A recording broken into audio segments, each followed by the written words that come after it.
All right, here we go with the captain and general manager introduction. So I just did the little bit of a prospect introduction, kind of introducing people to the league, what to expect.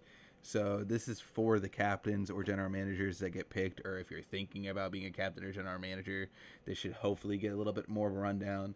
Obviously, I'm here to answer all questions for either prospects, captains, general managers, anyone really interested in the league. But I'm doing these to hopefully take a little bit of the load off as far as answering questions. Maybe some of it's like going to be, hopefully, some questions are answered in this. But to get right into it, basically, the difference between a general manager and a captain is a general manager does not play for a team. They purely act as quality control for the team, and they are meant to be the head of the team, so to speak. They will remain there season in, season out, and their top priority is to make sure the team is competitive. They can appoint a captain, delegate responsibilities down to the captain. They're responsible technically for approving all roster moves, trades, signings, releasings, drafting.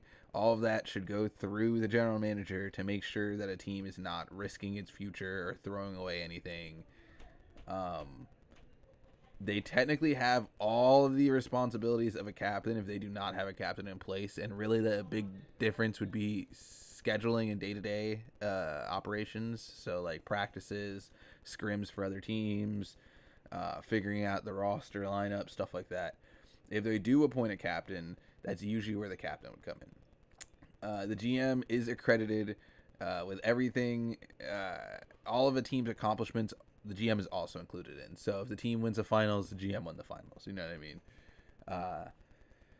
It's really just quality control. That's the only thing that I really need to get by.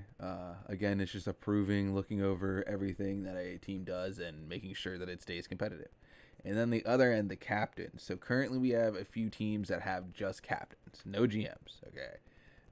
That is also fine. I allow that. But what comes with that is it's a lot more responsibilities on the captain because I do expect them to do everything a GM would do: trading, signing, releasing, drafting, scheduling games, being the so day to day leader in operations, figuring out your lineup for each game, stuff like that. And how do I put this? Without a general manager there, that's all on the captain. With the general manager there, it's kind of negotiated. The general manager makes the decision, so it's really his job to delegate down. But some of it should be left to, dare I say, negotiation, where like the captain wants a specific player, the general manager isn't too sure about it, so they conversate about it. They compromise because like the captain's ultimately the one playing the games or leading the team in day to day. So he's going to communicate his needs to his general manager. His general manager is going to try to make it happen. This is actually way shorter than a prospect one because it's pretty straightforward. I feel like just wanted to make sure everybody knew.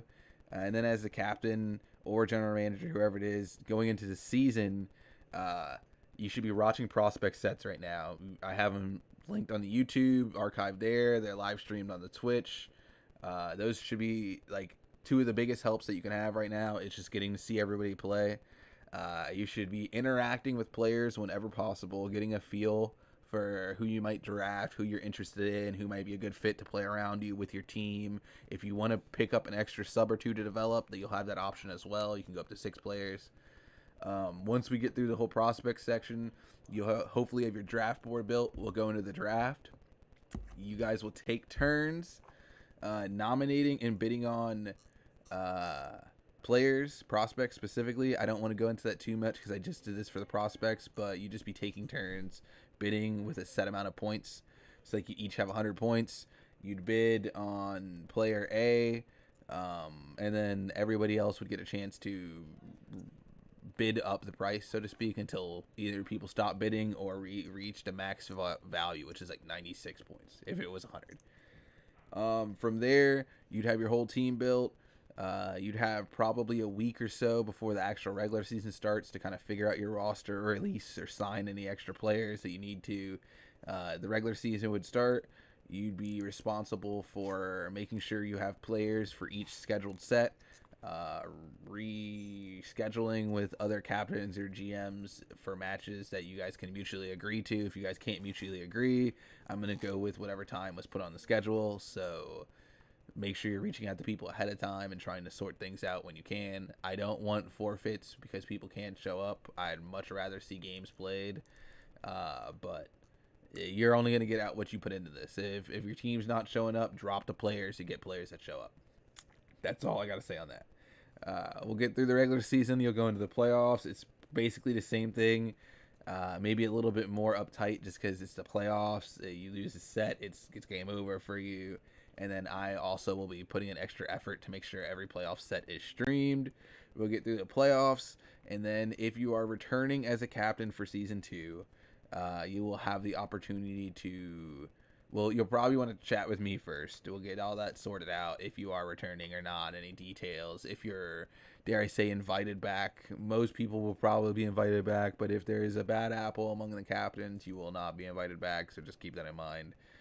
Like, not necessarily record performance, but, like, attitude performance. If you're just not getting along with players or something, you know, if it's not a good fit, it's not a good fit. But once that's sorted out, you'd have the opportunity to re-sign players, which is specifically going to be people that were already on your team. You can make an offer to everybody that's on your team or make an offer to nobody that is on your team. This is the same for a GM, although I think it's a little bit more straightforward for a GM since they are not playing. They will have been managing the team. This should be pretty straightforward.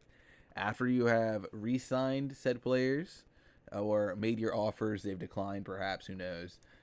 Free agency will begin within the next few days after that, and